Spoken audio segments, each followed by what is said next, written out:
Bismillahirrahmanirrahim. Assalamualaikum warahmatullahi wabarakatuh. Alhamdulillah, selalu saja lisan kita memuji Sang Pencipta Allah atas segala nikmat dilimpahkan kepada kita. Termasuk Allah Subhanahu wa taala masih memberikan umur kita di hari ini. Dan sering kami bahasakan di banyak pengajian, kalau Allah masih memberikan umur kita di hari yang kita hidup, ini adalah hari emas kita. Hari di mana kesempatan emas untuk menambah tambahan-tambahan amal saleh yang sudah kita lakukan sebelumnya, dan juga untuk bertaubat dari dosa-dosa kalau masa lalu dipenuhi dengan kesalahan agar lepas dari hisab Allah Subhanahu wa taala.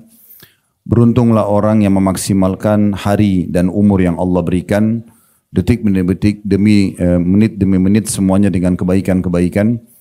Begitu juga dengan nikmat yang lain, kesehatan, kesempatan, pasangan hidup, keturunan, dan segala macam hal yang Allah Subhanahu wa taala perintahkan kita untuk menikmatinya dan bersyukur atau berterima kasih. Dan kalimat syukur ini Allah mudahkan dengan kalimat yang pendek, Alhamdulillah. Yang dengan ini segala kebutuhan kita akan dipenuhi untuk roda kehidupan di muka bumi ini. Maka jadilah orang yang selalu membasahi lidah dan bibirnya dengan kalimat ini. Selanjutnya kita panjatkan salam hormat kita kepada utusan Allah Nabi besar Muhammad sallallahu alaihi wa ala alihi wa sahbihi wasallam, sebagaimana Allah telah perintahkan kita untuk mengucapkannya sehingga menjadi ibadah dan tambahan amal buat kita, serta juga balas jasa kepada manusia terbaik ini. 23 tahun dari masa hidup beliau dihabiskan untuk agama ini. 23 tahun ini dibagi menjadi 13 tahun fase Mekah, semuanya dengan hinaan, cacian, gangguan, sampai puncaknya diusir dari kampung halamannya. Dan kita tahu betapa pedihnya orang kalau diusir dari kampung halaman. Dan 10 tahun penyempurnaan penerimaan agama sampai akhirnya kita bisa menikmati dan juga menjadikan sebagai pola hidup kita atau tuntunan hidup kita. Baik, buku ini berisikan 40 amalan pelebur dosa. Kalau kita bahas di setiap pertemuan 1 atau 2 pelebur, ini bisa puluhan kali pertemuan. Dan saya sudah jelaskan, saya ingatkan kembali pada pertemuan yang lalu, kenapa harus ada buku dicatat pelebur dosa? Ada masalah apa dengan dosa? Dan kenapa dosa ini oleh penerbit ditulis dengan tinta merah? Karena memang dosa itu kalau bahasa kita supaya mudah difahami, pelanggaran. Kalau kita kerja di satu perusahaan, kemudian kita melakukan pelanggaran, berarti kita sangat dekat dengan ancaman-ancaman yang ada di perusahaan tersebut. Minimal SP misalnya surat peringatan 1, 2, ada bahkan orang yang karena berat pelanggarannya sudah tidak pakai surat SP sampai 3, tapi sudah di PHK, gitu kan? Keluarkan secara tidak hormat. Kenapa? Karena dia melanggar. Begitulah kondisi orang yang melakukan dosa. Kalau dia biarkan dirinya terjun dalam dosa, semua manusia bisa berbuat dosa. Tapi kalau dia biarkan dirinya terus dalam dosa tersebut, bahkan dia pelihara dan dia kembangkan bahkan dosa-dosa tersebut, maka dia pasti sangat dekat dengan ancaman dari Allah Subhanahu wa taala. Cukup banyak jenis-jenis ancaman tersebut, seperti kacaunya rumah tangga, nakalnya anak, bangkrutnya usaha, segala macam peringatan dari Allah. Bahkan penyakit yang menimpa tubuh kita, supaya kita kembali kepada Allah Subhanahu wa ta'ala. Dan dosa ini kata ulama ibarat seperti racun. Kalaupun kita punya 1 gentong susu, sehat sebenarnya. Susu tersebut, anggaplah susu steril yang sangat sehat. Tapi kalau ditetesin 1 tetes racun, sudah cukup untuk merusak susu itu semuanya. Itu ibaratnya dosa. Dan dosa ini dalam Islam tujuannya dipelajari untuk dijauhi. Tidak usah dicoba. Misalnya, babi haram dalam Islam. Oh, saya mau coba dulu babi gimana sih rasanya? Enggak perlu, ya. Cukup kita pelajari untuk dihindari. Kemudian ada bagi orang-orang yang patuh dalam melakukan amal saleh, maka mereka akan mendapatkan balasan, ketentraman jiwa, dan juga nanti puncaknya di akhirat akan masuk ke dalam surga. Nah, ini kurang lebih alasan judul ini. Dan kita sudah bahas teman-teman sekalian pada kesempatan yang lalu 2 poin. Karena berhubungan sekali satu sama yang lain. Yang pertama taubat, yang kedua istighfar. Saya ingatkan kurang lebih setengah menit saja. Kalau taubat dan istighfar ini tiket VIP dari Allah Subhanahu wa taala untuk segera menyelamatkan diri dari hukuman-hukuman yang diancam dari perbuatan dosa kita. Dan ini tidak butuh lama. Hitungan detik kita bisa melakukannya. Bahkan luar biasanya kalau ada seorang muslim atau muslimah berbuat dosa 70 tahun, Kalau Allah berikan kesempatan dia untuk istighfar dan taubat di tahun 71, walaupun hanya hitungan detik kemudian dia meninggal, sudah cukup membuat semua dosanya ya terhapus dan tidak ada hukuman yang akan menimpa dia. Oleh karena itu ini tiket yang luar biasa.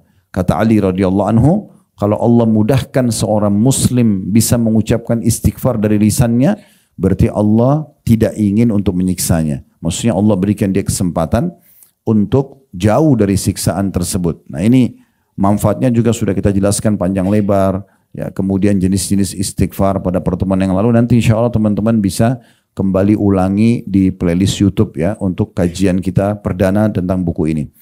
Kesempatan sekarang kita akan masuk amalan yang ketiga. Ini kan dari 40 amalan pelebur dosa.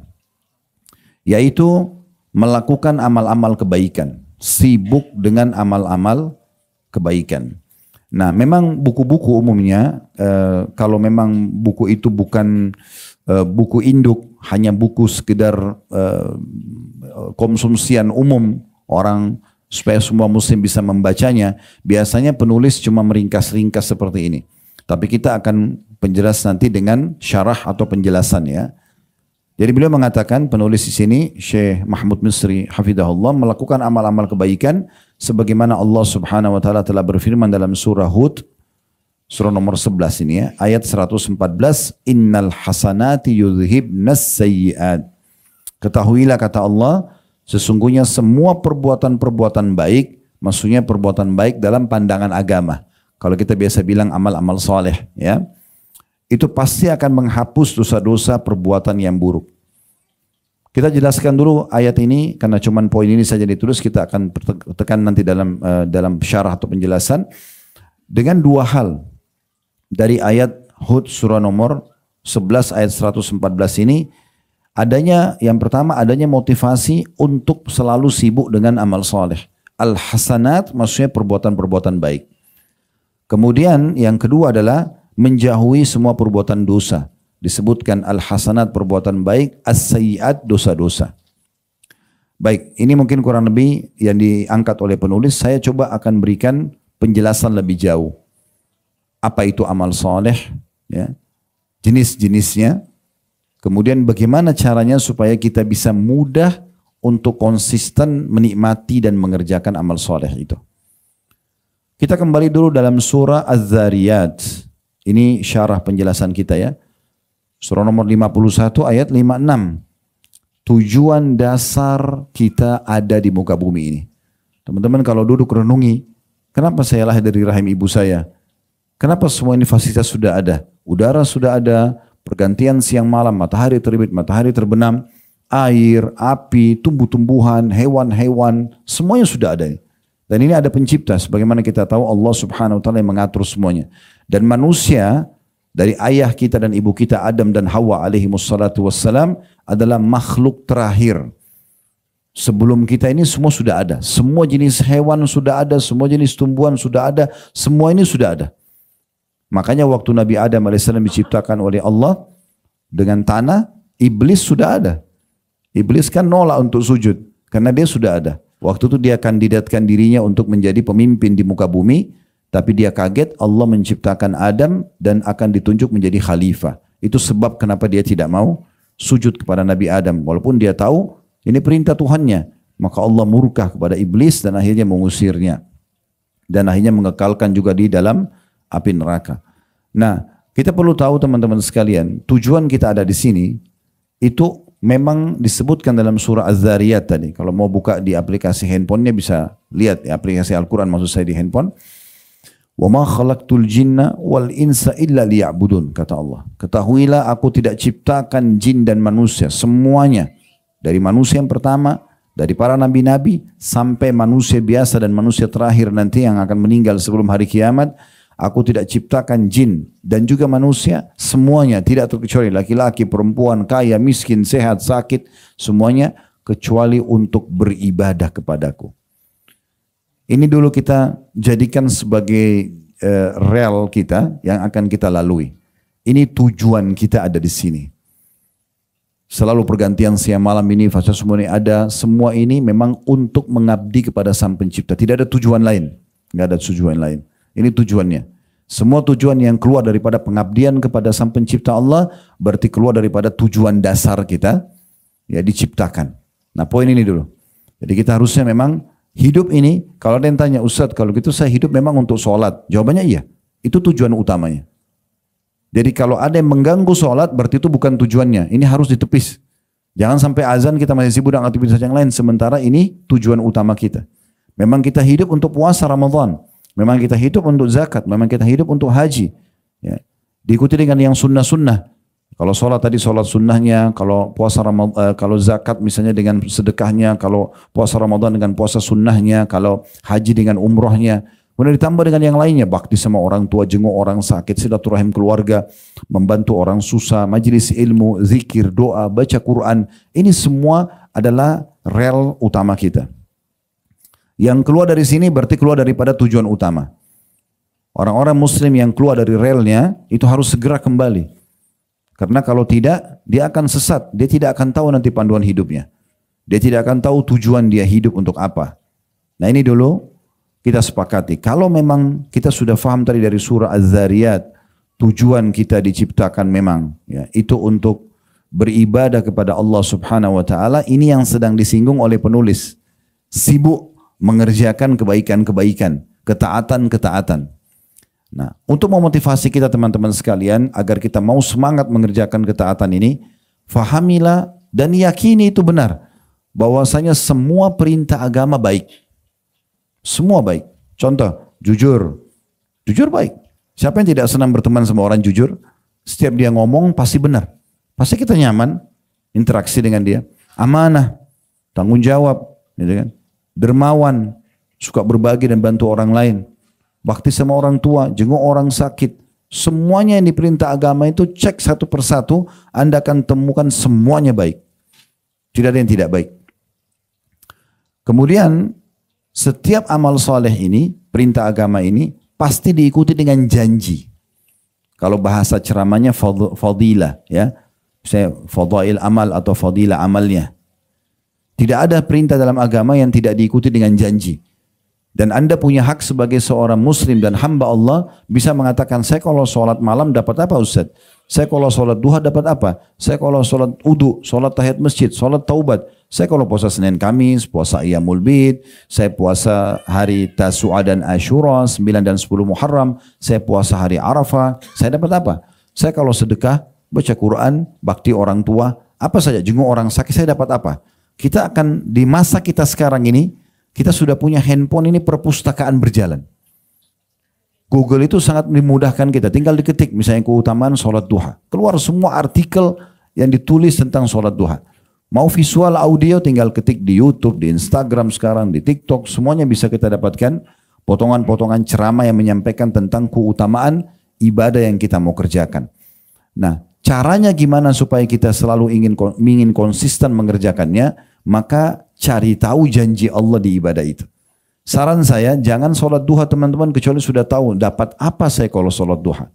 Jangan sholat malam kecuali sudah tahu saya dapat apa. Itu baca 5 menit saja.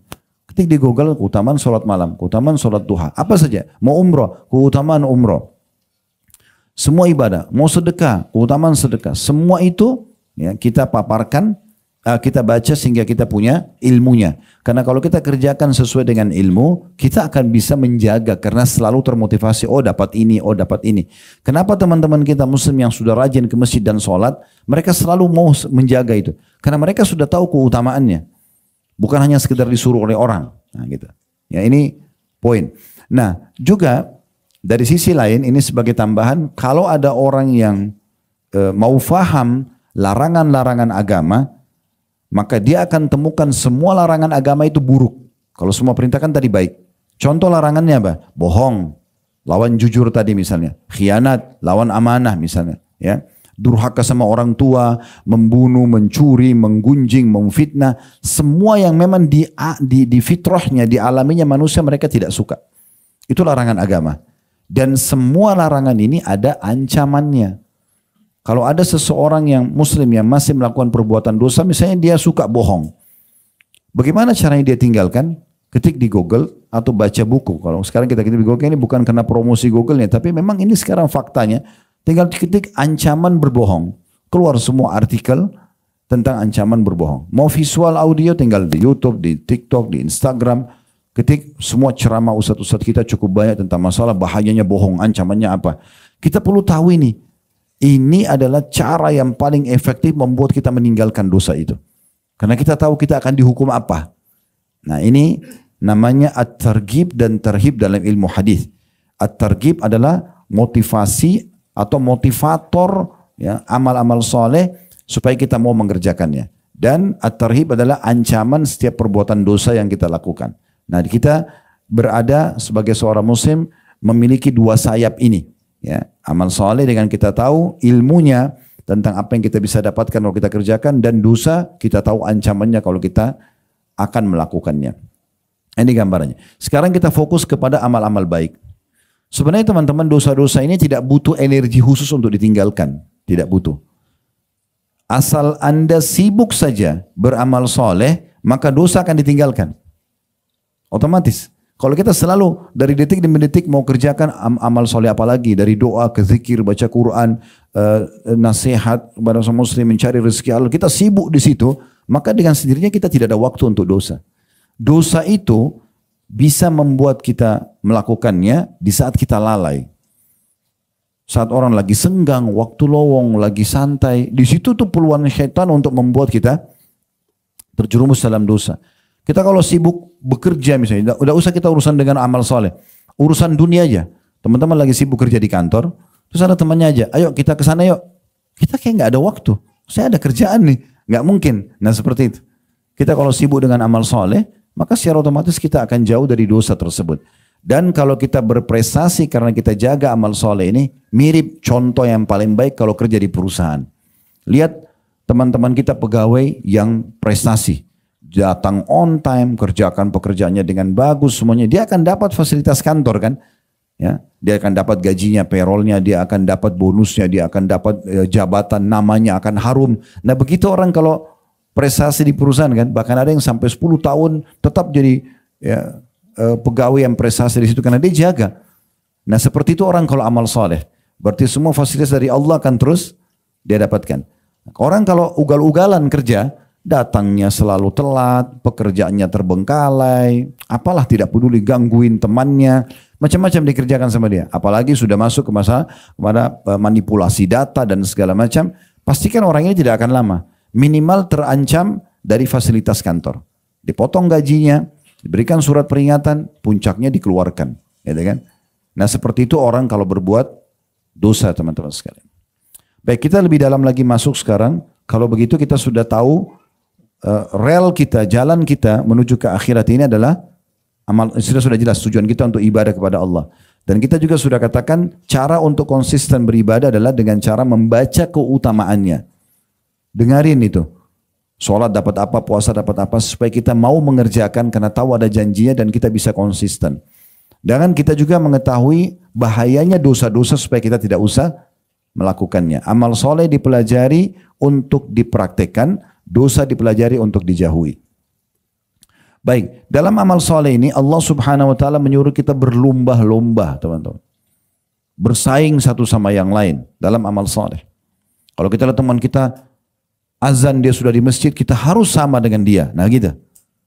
Kalau perempuan muslim yang saya sudah tahu temannya muslim ini pakai jilbab, dia juga ikut. Kita bersaing di situ. Tapi saingan positif, kita bukan berharap hilang dari dia nikmat itu, tidak. Kita merasa kok dia bisa, saya nggak bisa. Itu perintah Allah. Dengan adanya perasaan untuk bersaing dalam amal soleh ini, kita akan selalu konsisten menjaganya. Allah sebutkan dalam Al-Quran, bisa dibuka ayatnya itu ya, dalam surah Al-Baqarah, surah nomor 2 ayat 148. Itu potongan ayat. Fastabiqul khairat. Kata Allah, berlomba-lombalah kalian dalam kebaikan. Teman-teman jangan hanya nonton pada saat melihat orang di dekat kita sedang beramal soleh. Saya kasih contoh. Misal Anda lagi naik mobil, di lampu merah ada orang miskin lagi minta. Anda lagi duduk di sebelah, teman Anda lagi nyetir mobil. Pada saat orang miskin itu mendekat, mungkin teman Anda sudah mengambil uang. Anggaplah misalnya 100 ribu, 50 ribu rupiah, 10 ribu rupiah diambil sama dia. Untuk dia berikan ke orang tersebut. Jangan sampai kita terbisikkan oleh syaitan, ya udah teman saya udah bantu udah. Loh, sekarang dia bantu, dicatat buat siapa pahalanya? Buat dia. Terus kenapa kita cuma lihat? Ambil uang, kasih juga. Kan gitu. Atau ada orang cuma bilang, tuh orang miskin tuh bantu. Oh, temannya bantu, dia diam aja. Ini unik ini. Ya. Keliru di sini. Karena dia lihat orang lain dapat pahala, dia biasa aja. Sama dengan ada orang dapat peluang dunia, ini peluang bisnis nih, untungnya bisa sekian miliar. Ya udah, lu aja yang ambil deh. Gitu. Ini saya nggak usah. Loh kok lu nih? Kenapa kamu nggak ikut masuk? Gitu kan? Kenapa nggak ambil? Makanya Allah Subhanahu Wa Taala menyuruh kita bersaing. Dan dalam hal ini kita harus lihat orang-orang yang berprestasi. Kita kalau mau berprestasi teman-teman harus melihat orang yang berprestasi baru bisa. Kalau kita mau prestasi tapi lihatnya orang pengangguran, nggak bakal bisa. Kan gitu. Itu ada efek kepada kejiwaan manusia. Orang kalau mau juara di kampus, kuliah, dia harus lihat teman-teman prestasi. Saya dulu pernah adakan survei di kampus waktu saya masih S1 dulu. Saya melihat kelas yang berisikan 50 mahasiswa. Saya duduk waktu itu di kursi paling belakang di sisi sebelah kanan. Tujuannya supaya saya bisa melihat semua kelas, jelas dosennya juga terlihat, papan tulis juga terlihat, alhamdulillah. Tapi ternyata ada satu hal yang mengganggu saya pada saat itu. Karena setengah baris, mungkin teman-teman di kampus tahu itu, setengah baris ke depan, umum begitu ya, itu biasanya berprestasi tuh. Setengah yang ke belakang ini biasanya malas-malas. Dosen masuk, ya ngomong apa terserah. Dia tidur, dia menghayal, mungkin di masa sekarang pegang handphone. Tapi kalau yang di depan itu enggak. Pasti dosen ngomong apa dia sibuk. Saya waktu itu melihat itu. Sampai 2-3 bulan saya melihat, saya ini masuk ke golongan mana nih? Sebab saya di belakang. Saya coba nulis tapi sebarisan saya ini semua tidak ada yang nulis gitu. Mau tidak mau mata kita melihat ya apa yang mereka lakukan itu ada pengaruhnya ya. Kita kalau lihat pemandangan yang indah kita jadi tenang kan. Kita kalau lihat pemandangan yang memilukan kan kita terpengaruh juga. Manusia tuh sensitif sekali. Jadi pasti terpengaruh. Maka dalam 2-3 bulan itu prestasi saya kok turun ya. Kadang-kadang ada juga beberapa statement dosen yang lewat dari saya. Setelah 3 bulan saya ambil satu keputusan dan ini harus saya ambil keputusan itu, saya pindah ke depan. Walaupun pada masa kami di kampus saya nggak tahu kalau teman-teman di kelasnya dulu seperti apa, itu kan tidak ada nomor. Jadi siapa yang datang duluan boleh duduk gitu. Maka saya pindah ke baris depan. Itu 2-3 bulan saya pindah ke depan. Betul-betul saya kelabakan teman-teman untuk ngikutin yang ada di deretan saya itu. Karena mereka dosen ngomong apa nulis, dosen ngomong apa nulis. Dan seperti dia benar-benar yang saya lihat ya, ini dosen datang untuk mengajar saya. Seperti dia sudah bayar mahal, rugi kalau dosen ini keluar dia nggak paham. Jadi kalau nggak paham dia nggak butuh mahasiswa yang lain. Sebentar, kalau kami panggil Syekh biasa, mungkin Anda panggil Pak Prof. Syekh ini saya belum paham, coba ulangi. Walaupun satu kelas ini banyak orang, tapi bagi dia saya belum paham loh Syekh. Jangan pindah dulu sebelum saya paham nih. Tapi dengan bahasa santun ya, Syekh bisa diulangi nggak? Saya belum paham. Syekhnya ulangi lagi. Mereka tulis lagi. Saya 3 bulan pertama itu kelabakan ikutin itu. Tapi subhanallah, begitulah pengaruh lingkungan, pengaruh teman-teman yang luar biasa. Sampai pada tingkat teman-teman sekalian, saya setelah 3 bulan, saya bisa dan sampai hari ini alhamdulillah masih ada buku tulis saya simpan. Dosen ngomong apa, saya bisa menulis perkataan mereka, dosen-dosen itu dengan pulpen bertinta hitam, kalau ayat Al-Quran atau hadis dengan pulpen tinta merah. 3 bulan terapinya itu baru bisa.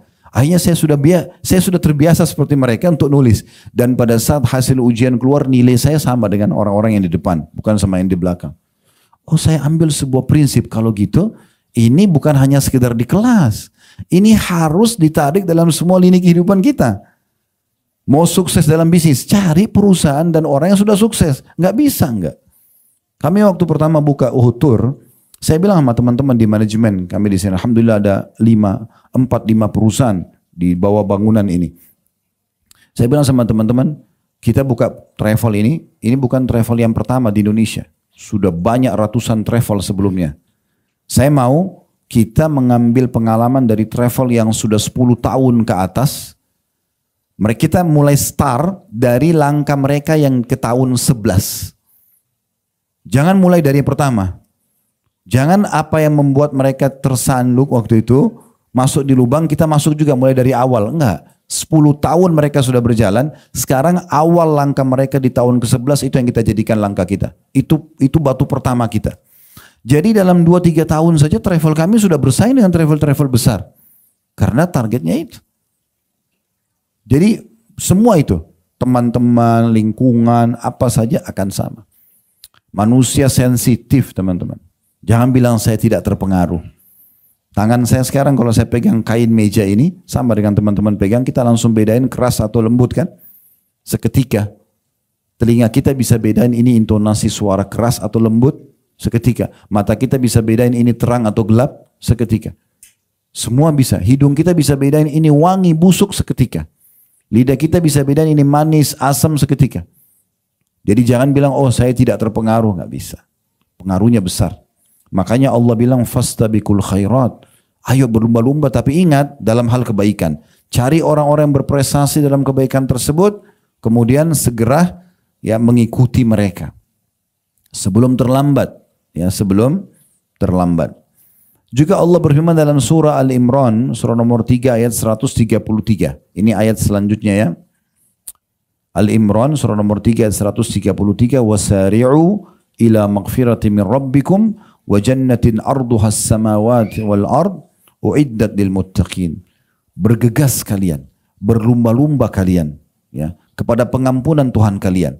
Kalau ada dosa segera taubat supaya tidak kena hukuman dari pelanggaran itu. Dan kejarlah surga, sibuk sekarang beramal kebaikan agar nanti di surga derajatmu tinggi, gitu kan? Yang luasnya surga itu seluas langit dan bumi, dijanjikan untuk orang-orang yang bertakwa atau orang yang patuh. Saya ingin berbagi teman-teman, di hari kiamat nanti, semua orang akan meninggal ya. Sehebat apapun Anda menjaga kesehatan, ajal datang mati. Bruce Lee ahli bela diri sehat nggak? Mati nggak? Mati. Contoh saja, supaya mudah difahami gitu kan. Artinya bukan saya bilang, oh kalau gitu kita nggak usah olahraga. Enggak, olahraga bagian daripada memberikan hak jasad. Nanti akan kita sebutkan jenis-jenis amal soleh yang bisa kita kerjakan. Dari yang wajib, dari yang sunnah, bahkan yang mubah pun bisa berubah menjadi sunnah kalau kita niatkan. Nanti akan kita kasih dalam contoh-contoh materi setelah ini gitu ya. Tapi kita harus engah nih, kalau ada batas waktu kita di dunia. Nggak mungkin kita hidup terus. Dan kalau seorang hamba akan meninggal, di waktu itu, di tempat itu dia akan meninggal bagaimanapun keadaannya. Apakah dia duduk, apakah dia berdiri, apakah dia ditabrak mobil, apakah dia ya keracunan, apa saja sebab yang jadi ceritanya manusia. Tapi dalam teori agama, ajalnya datang. Di waktu itu, di tempat itu, dia akan meninggal dunia. Makanya ada seorang salafus saleh dulu, orang saleh dulu namanya Abdullah. Beliau lagi makan siang di kemahnya. Terus tiba-tiba ada orang dengan kecepatan tinggi menunggangi kuda. Buru-buru turun dari kudanya, debu berterbangan. Terus buka, tutup kemahnya orang ini di padang pasir, cerita klasik dulu. Lalu kemudian orang itu mengatakan, wahai Abdullah, dia panggil temannya yang lagi makanin. Sesungguhnya saya baru lihat anakmu baru ditusuk oleh orang. Baru mati nih. Maka pikiran orang yang membawa informasi ini pasti si Abdullahnya panik dong. Gitu. Ternyata Abdullah nggak panik. Abdullah lagi ngunyah makanan. Dia berhentiin kunyahan makanannya. Kemudian dia cuma mengucapkan kalimat Inna lillahi wa inna ilaihi raji'un.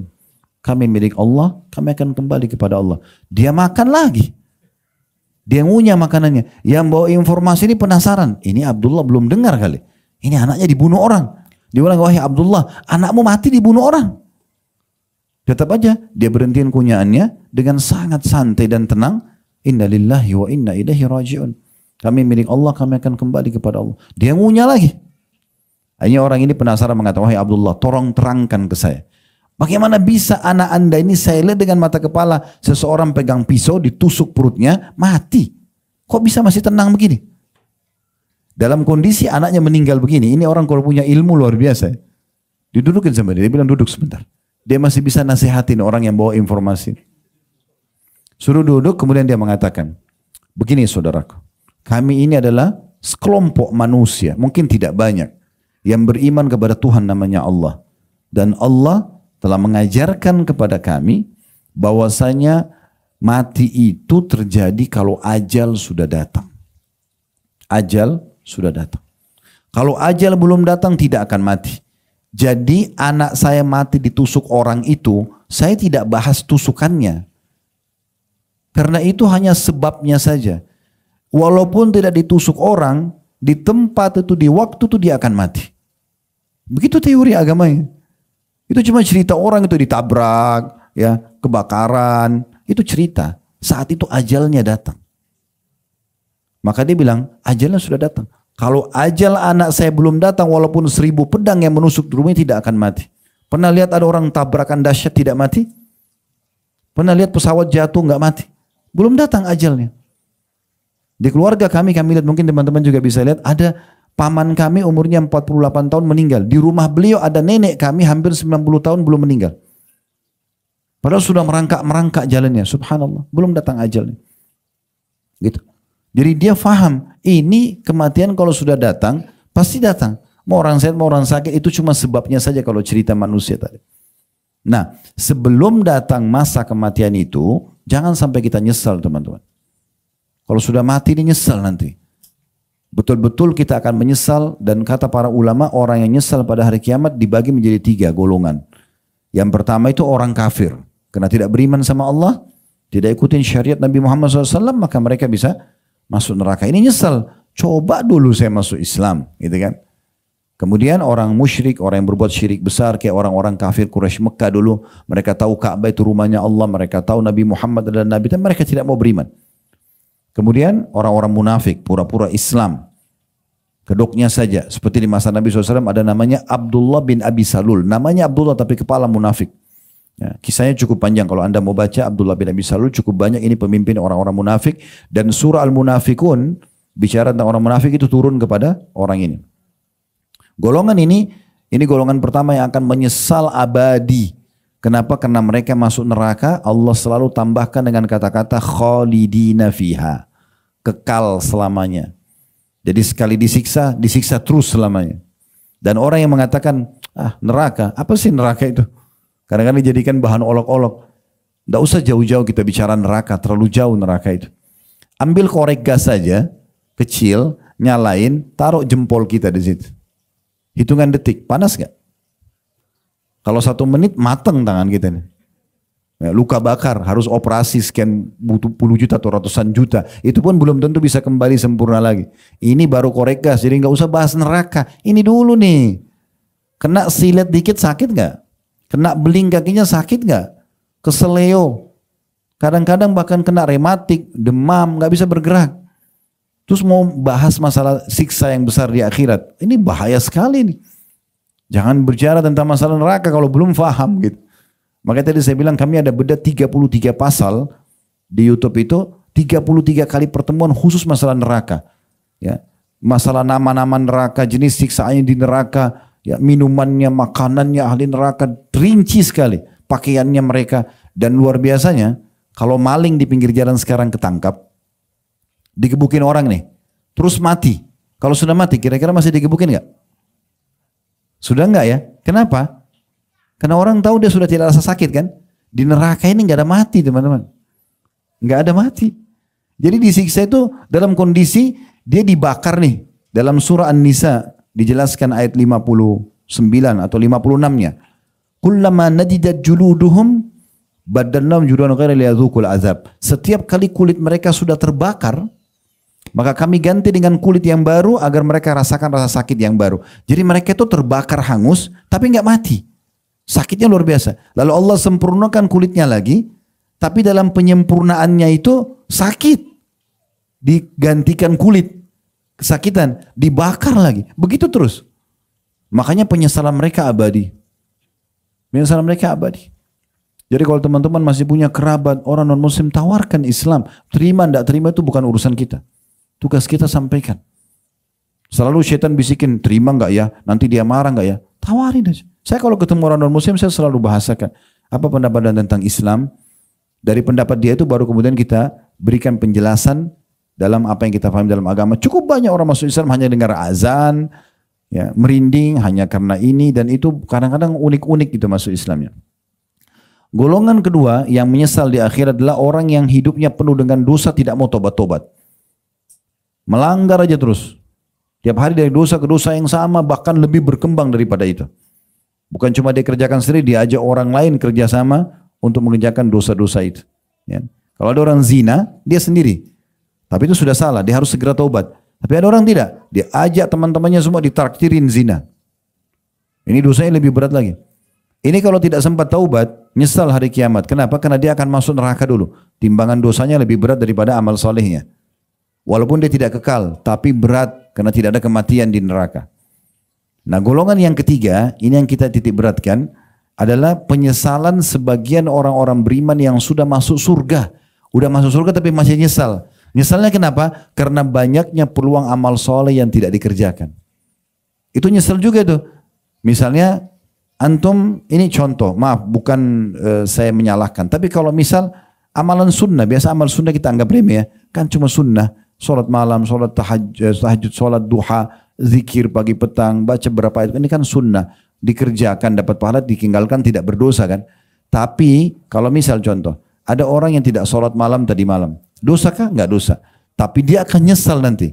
Kenapa? Karena yang sholat malam tadi malam itu sudah cukup beda derajat dia sama yang tidak sholat ini antara langit sama bumi.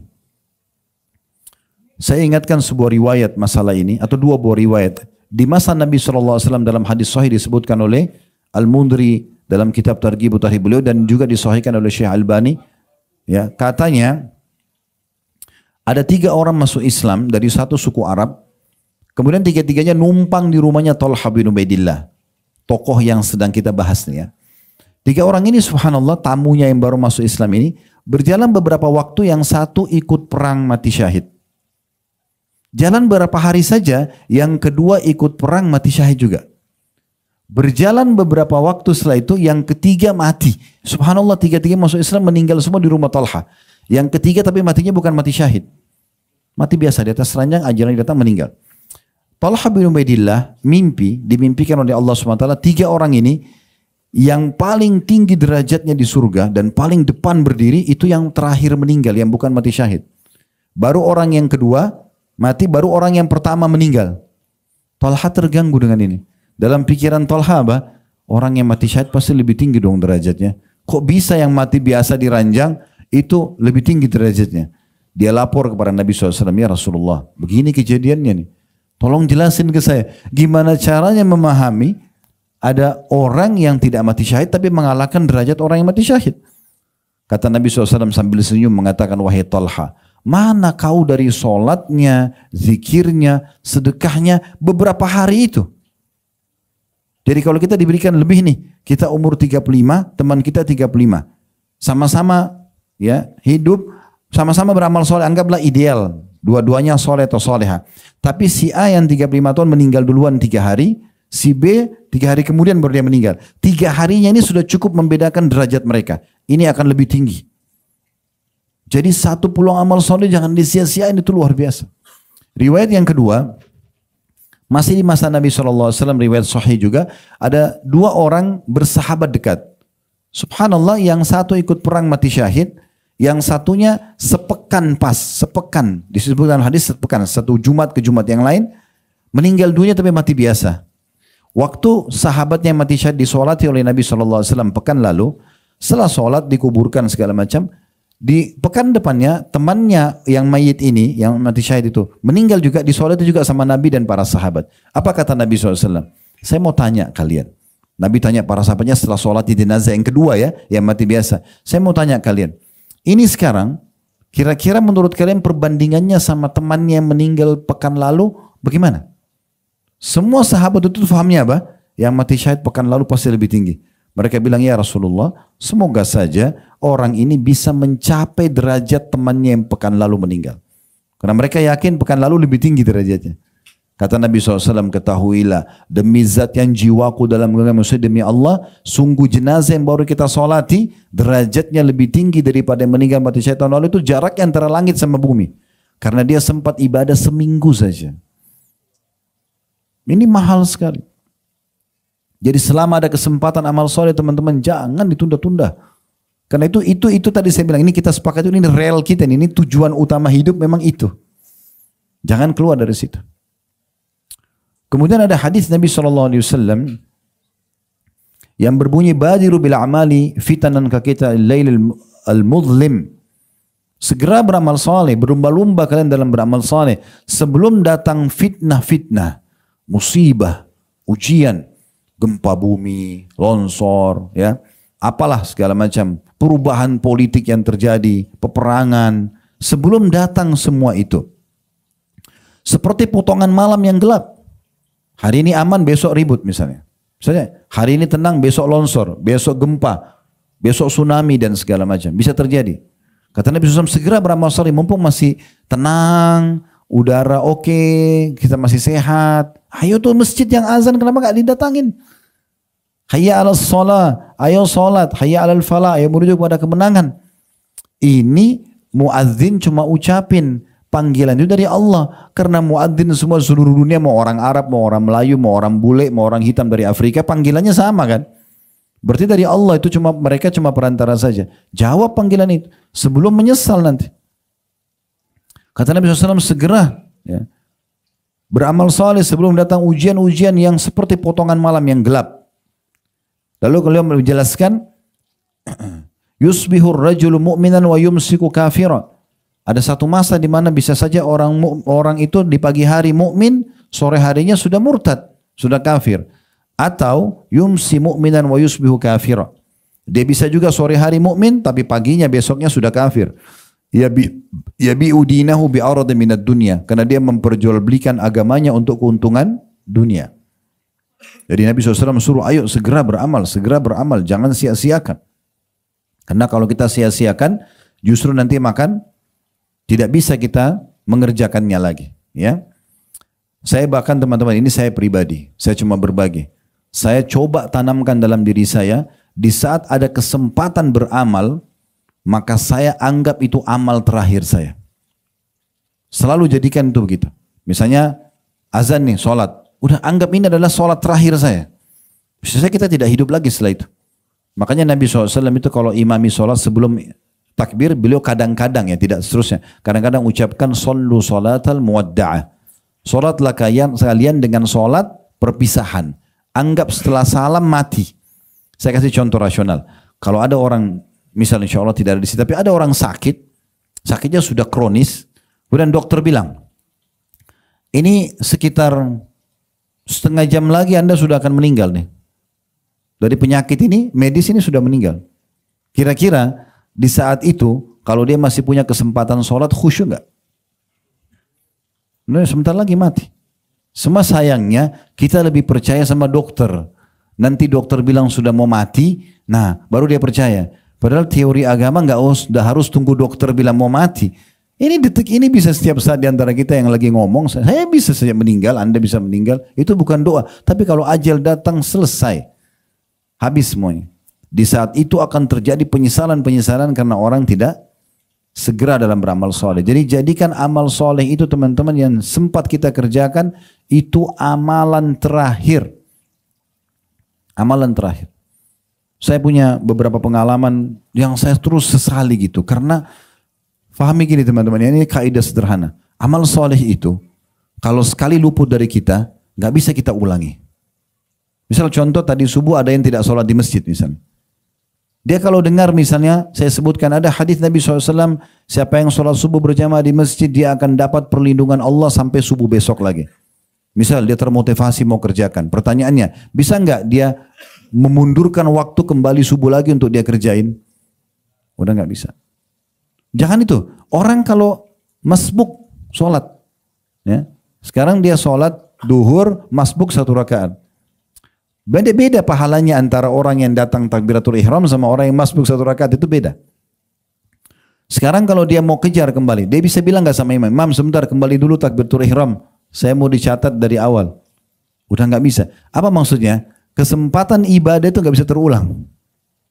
Kalaupun terulang berarti nextnya itu ibadah yang setelahnya, misalnya sholat duhur yang setelahnya, tapi duhur yang itu di waktu itu tercatat Anda masbuk 1 rakaat, nggak bisa terulang. Kalau dosa, kita masih punya tiket tadi VIP taubat. Buat dosa sekian tahun, taubat dibersihin. Iya. Nah, perbedaan nanti di surga itu adalah antara orang yang tidak buat dosa sama orang yang banyak buat dosa. Karena kalau orang yang buat dosa, dia cuma dapat pembersihan dosa, tidak tinggi derajatnya. Orang yang amal soleh ini, dia tinggi derajatnya karena sibuk dengan amal. Orang lain lagi zina 3 jam, dia lagi baca Quran 3 jam. Beda. Waktu yang sama. Ini dia taubat setelahnya. Oke, bersih dari dosa zina 3 jam tadi. Tapi kan kosong 3 jam dari amal soleh kan? Nah, yang beramal soleh ini dicatat. Itu yang menggerakkan derajat tinggi di surga. Dan nyesal teman-teman karena penentuan derajat nanti fase di surga itu hanya bisa ditentukan sekarang. Gak bisa nanti. Kalau nanti enak. Udah saya mau derajat itu ya Allah. Apalagi bisa negosiasi. Kayak sekarang di dunia bisa bayar naik. Oh gak bisa. Yang nentukin itu sekarang. Maka harus hati-hati. Baik, kita lebih dalam masuk teman-teman sekalian ke ini penutupannya dari bahasan kita sebenarnya. Jenis-jenis ibadah. Ya, kita bagi menjadi 3 bagian. Yang pertama yang wajib. Ini harus Anda prioritaskan. Sholat 5 waktu. Perhatikan ya. Dia harusnya berkumpul tepat waktu, tepat gerakan, tepat bacaan. Nah ini namanya khusyuk. Ya, gitu. Jadi usahakan Anda sudah tahu 5 waktu itu. Sudah kalau perlu kita sudah pakai alarm. Atau pengingat sekarang azan gitu kan. Udah, ini kalau sudah azan clear, selesai. Saya akan langsung sholat. Gitu kan. Dan supaya tidak kehilangan pahala maksimal yang nanti membuat kita menyesal kalau kita tidak dapat. Pertemukan 3 hal tadi. Tepat waktunya. Jangan wudu. Atau misalnya jangan ke masjid. Kalau sudah imamnya takbiratul ihram. Pasti kehilangan 1 rakaat. Kan itu. Jadi bagaimana caranya? Wudu sebelumnya. Ke masjid pas sebelum azan misalnya. Atau pas azan. Sehingga kita tidak kehilangan tadi 1 rakaat. Karena 1 kali luput ini gak bisa diperbaikin. Yang kedua tepat gerakan. Jaga semua gerakan yang diajarkan oleh Nabi SAW. Dari takbiratul ihram. Kemudian ruas tulang belakang yang harus rata. Ya, mata ke tempat sujud dan dibuka. Itu kan sunnah-sunnah Nabi SAW ya. Jangan ditutup matanya. Ya, apalagi sholat sir, sholat duhur, asar, kecilin suara. Tutup mata, baca dalam hati. Tidurlah. Gitu kan. Lah iya. Jadi sholat sir itu, kecilin suara duhur sama asar. Sir itu artinya kecilin suara, bukan hilangin suara. Baca yang kita dengar sendiri. Ya, mata dibuka. Kata Nabi SAW, Allah terus memandang wajah seorang hamba selama matanya di tempat sujudnya. Jadi kita buka mata itu. Ya. Kemudian yang ketiga, jaga bacaannya. Baca dengan tenang, bacaannya benar. Dan saran saya untuk menyempurnakan, mengerti artinya. Kan doa iftitah itu setiap sholat dibaca. Masa sudah sekian belas tahun tidak tahu artinya? Al-Fatihah. Inna atayna wal asri kul wallahu ahad. Masa nggak tahu artinya? Kalau tahu artinya kita tahu, oh Allah lagi berfirman ini ya. Itu. Jadi kita tahu. Contoh, itu jadi kita bisa baca ruku, doa i'tidal, doa di antara 2 sujud, doa tahiyat, tahu artinya, baca. Karena itu terulang terus kan. Kalau perlu kita hafal sehingga selalu terbayang pada saat kita sedang baca. Nah itu contohnya. Ini amal wajib. Sama kalau tiba Ramadan, maksimalkan tuh untuk betul-betul mengejar pahala di situ. Zakat, hitung yang benar. Haul 1 tahun dan nisab 85 gram emas. Tidak boleh luput. Harus on time keluarkan. Kalau perlu lebihkan. Haji, kerjakan. Wajibnya sekali seumur hidup. Tapi kalau punya kemampuan setiap tahun haji. Kejar terus keutamaannya. Orang pulang haji bersih seperti baru dilahirkan oleh ibunya kok. Uang yang dikeluarkan besar Ustaz. Diganti sama Allah. Semua uang yang dikeluarkan di jalan Allah diganti. Dalilnya surah 34 surah Sabah ayat 39. Wa ma anfaqtum min syai'in fahuwa yukhlifu. Yang kalian infakkan semua jalan Allah pasti akan diganti. Ya, jadi fokus amal-amal wajib ini. Di rukun Islam, syahadat sudah, tinggal sholat, kemudian zakatnya, puasa Ramadan dan hajinya. Fokus di sini, maksimalkan ini. Kemudian baru kita masuk yang kedua, amalan sunnah. Nah, amalan sunnah ini jangan selalu terkurung dengan bahasa kan cuman sunnah. Nah, enggak boleh. Sunnah pun perintah. Kata Nabi SAW, Allah berfirman, ya, sesungguhnya tidak ada yang aku lebih cintai dari hambaku daripada dia mendekatkan diri kepadaku dengan amal-amal yang aku wajibkan. Lalu kata Allah SWT, dan seorang hamba terus mendekatkan diri kepadaku dengan amal-amal sunnah Ya, sholat sunnah, kalau tadi sholat ya, sholat qobliyah, sholat ba'diyah, duha, sholat malam dan seterusnya, puasa Ramadan dengan puasa Senin Kamis, puasa sunnah, zakat dengan sedekah, haji dengan umrah, kata Allah sampai aku mencintainya. Kalau aku sudah mencintainya, aku akan menjadi telinga yang dia gunakan untuk mendengar, mata yang dia gunakan untuk melihat, tangan untuk menjamah, kaki untuk melangkah. Dan kalau dia meminta ampun kepada aku maafkan, kalau dia minta aku akan terima. Nah, itu amalan sunnah. Kejar ini, dikerjakan. Cari amalan sunnah yang teman-teman belum praktekin, baca keutamaannya tadi, ingat ya. Keutamaannya baca, kemudian terapkan. Dan dalam menerapkan amal ibadah, dipaksa. Paksa. Kalau teman-teman tidak paksa mulai malam ini sholat malam, nggak akan sholat sampai mati. Syaitan nggak mau buku amal kita terisi. Baca keutamaannya, bunyiin jam bekernya atau alarm, bangun sholat malam. Paksa. Mulai dari 2 rakaat dulu nggak apa-apa.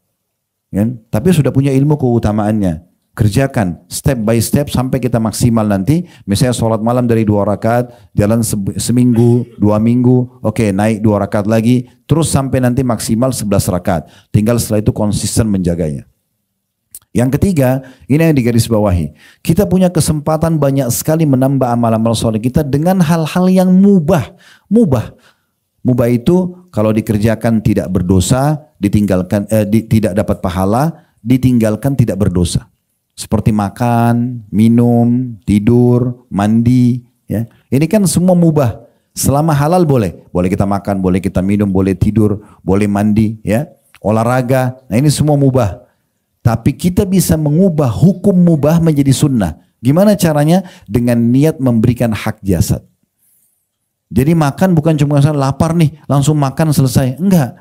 Ada banyak di situ kan. Makan tangan kanan, baca bismillah, ada banyak pahalanya di situ.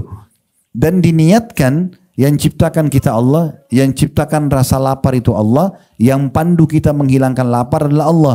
Maka kita niat untuk memberikan hak jasad. Karena yang membuat kita lapar sekarang sang pencipta. Tubuhmu lagi butuh loh untuk diisi nutrisi. Oke, makan.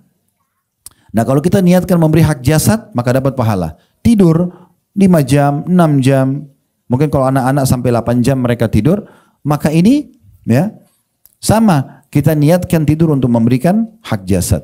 Kemudian setelah itu juga mandi. Bukan hanya hilangin gerah, tapi memang memberikan hak jasad. Karena yang menciptakan kita Allah, ciptakan gerah itu Allah. Dan juga yang bisa mempertahankannya adalah Allah subhanahu wa ta'ala. Atau yang memandu kita untuk menghilangkan gerah dengan mandi adalah Allah. Maka Allah pun memberikan kita kalau habis mandi segar. Niatkan berikan hak jasad. Nah, seperti itu. Kita bisa ubah yang mubah menjadi sunnah. Nah, cukup banyak amal-amal yang lain teman-teman. Contohnya, ini contoh saja. Kata Nabi SAW dalam hadits, ahabbun nasi ilallahi ta'ala anfa'um linnas. Manusia yang paling Allah cintai adalah manusia yang bisa memberikan manfaat paling besar pada manusia yang lain. Perhatikan di sini, Nabi SAW tidak bilang memberikan manfaat kepada sesama muslim, bukan. Kepada manusia, siapapun dia, kita disunnahkan untuk memberikan manfaat kepadanya. Selama itu adalah hal yang bermanfaat. Kita misalnya berbuat baik sama tetangga non muslim, memang itu perintah agama. Kita tidak boleh mengganggu, nggak boleh kita katakan ini tetangga saya Nasrani, matiin lampunya, nggak boleh. Masak makanan berikan lebih, tetap senyum sama dia. Boleh bertetangga, boleh berteman, boleh partner bisnis, boleh semua. Dalam agama yang dilarang cuma satu, mendukung ibadah mereka. Itu saja. Selama bukan ibadah mereka. Kalau ibadah, lakum dinukum waliyadin. Kan itu Allah bilang, la qul ya ayyuhal kafirun, katakan hai orang kafir, la abudu ma ta'budun. Saya enggak ikutin ritual kalian. Wala antum abidun ma abud. Kalian juga tidak usah ikutin ritual saya. Diulangi lagi, wala ana abidum ma'abattum, saya enggak akan ikut-ikut ritual kalian. Wala antum abidun ma'abud, kalian juga tidak usah ikut ritual kami. Lakum dinukum waliyadin, kalian punya agama, kami juga punya agama. Clear. Tapi kalau silaturahim keluarga, bantu orang susah, bisa kepada orang non muslim. Enggak ada masalah. Selama bukan dukung ibadahnya saja selesai. Makanya pernah terjadi gempa di Jogja beberapa tahun yang lalu. Ada beberapa ibu-ibu pengajian saya mengatakan, Ustaz, bisa nggak kita bantu Ustaz? Perbaikin jalannya, sarana prasarana. Oh boleh. Walaupun mereka orang non-muslim. Tidak ada larangan dalam Islam. Berikan manfaat kepada mereka. Yang tidak boleh kalau bangun tempat ibadahnya kita ikut bangun gereja. Jangan. Itu lakum dinukum waliyadin. Gitu. Mereka juga tidak usah nyumbang buat bangun masjid kita. Nggak perlu. Kan gitu. Kemudian kata Nabi SAW, wa habbul amali ilallahi ta'ala sururun tudkhilu ala muslim. Dan ketahuilah amal yang paling Allah cintai, ini tambahan amal soleh nih. Engkau memasukkan rasa gembira ke dalam hati seorang muslim. Ini semua orang bisa, nggak butuh modal. Dia tanya kabarnya, dia berikan saran kalau butuh saran. Ini amal yang paling Allah cintai, memasukkan gembiraan dalam hati muslim. Orang-orang terdekat kita, suami istri, gembirakan suami, gembirakan istri dengan tutur kata yang santun, dengan jaman tangan yang ramah, tatapan mata yang syahdu, royalitas, ya, memberi, saling memberi hadiah. Ingat, loyalitas hanya datang dari royalitas. Ya. Royal dulu, orang lain loyal. Mau loyal nggak dikasih gimana ceritanya? Ya. Pasti loyalitas muncul dari royalnya orang, dermawannya, kasih, bagi, seperti itu. Maka ini masukkan rasa gembira kepada anak-anak kita, kepada orang tua, kepada orang terdekat, sesama manusia, masukkan kegembiraan dalam hati mereka. Kemudian yang ketiga, kata Nabi SAW, au takshif anhu kurbah, atau engkau menghilangkan masalah yang sedang dia hadapi. Kemudian, au taqdi anhu dainan, atau engkau melunasi utang-utangnya. Ini amal soleh semua. Kemudian au tatrud anhu ju'an, atau engkau menghilangkan rasa laparnya, traktir orang, beri makan. Ini amal yang luar biasa pahalanya, gitu. Kemudian kata Nabi SAW setelah menyebutkan semua jenis amal-amal tadi tambahan selain yang wajib dan yang sunnah-sunnah, ini ada tambahan-tambahannya, ya. Selain tadi yang berhubungan, maksudnya sunnah yang berhubungan dengan yang sholat wajib, puasa wajib, kan gitu. Nah, selain daripada rukun Islam dan sunnah-sunnahnya ini, ada sunnah-sunnah yang lain yang banyak pahalanya. Kata Nabi SAW, la'in atau li'an amshi ma'akhi fi hajatin ahabbu ilayya min an a'takifa fi hadal masjid, ya'ni masjidil Madinah syahra. Ketahuilah, kata Nabi SAW, aku memenuhi hajat saudaraku muslim. Satu orang minta tolong ditemanin kemana, dia mau menyampaikan satu masalah, dia mungkin supaya kita bisa dengarin, berikan solusi. Kata Nabi SAW, aku penuhi satu hajat saudara muslimku, lebih aku cintai atau lebih besar pahalanya daripada iktikaf di masjid ini 1 bulan, di Masjid Nabawi. Tahu kan iktikaf, orang ikat diri 1 hari full sampai besok. Karena Ramadan kan 10 terakhir Ramadan. Itu kan berarti kita dapat sholat 5 waktu on time, kita dapat doa antara azan dan iqamah, kita dapat zikirnya dan segala macam. Satu paket itu memenuhi hajat satu orang muslim. Lebih Allah cintai daripada, lebih Nabi SAW cintai daripada iktikaf di masjid beliau 1 bulan. Itu jangan dianggap remeh saat orang minta tolong ini, minta tolong itu. Sisi yang lain, kalau ada kesempatan nanam pohon, penghijauan, ada program pemerintah penghijauan, tanam pohon itu. Ya, pohon ini pahalanya besar sekali. Kata Nabi SAW kepada seorang wanita namanya Ummu Ma'bad. Kebetulan ada pohon-pohon di situ banyak. Nabi tanya, yang tanam ini wahai Ummu Ma'bad, muslim atau kafir? Kata Ummu Ma'bad, muslim ya Rasulullah. Kata Nabi SAW, fala yagrus, tidak ada seseorang yang menanam, fala yagrusul muslim garasan, tidak ada seorang muslim yang menanam satu pohon tanam saja, fayakulu minhu insan, kemudian ada manusia yang ambil manfaat dari pohon itu, wala dabbah atau hewan melata, wala tair atau burung, illa kana lahu sadaqa ila yaumil qiyamah, kecuali akan jadi sedekah buat dia sampai hari kiamat. Kenapa enggak tanam pohon?